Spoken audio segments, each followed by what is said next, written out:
我们来学新单词，单句，跟我读，单句，单句。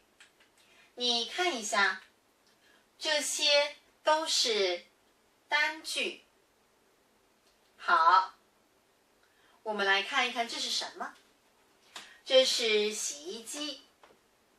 新买的洗衣机在保修期内。好，这是买洗衣机的单句。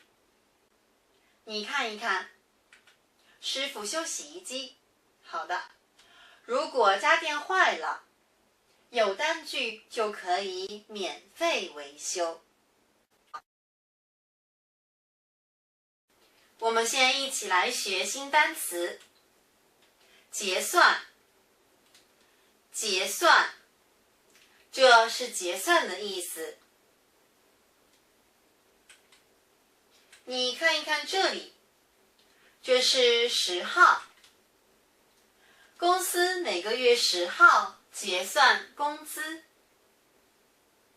结算工资。你看一看他要退房。他要退房，他在前台结算房费。结算房费。你要退房的时候，去酒店的前台结算房费。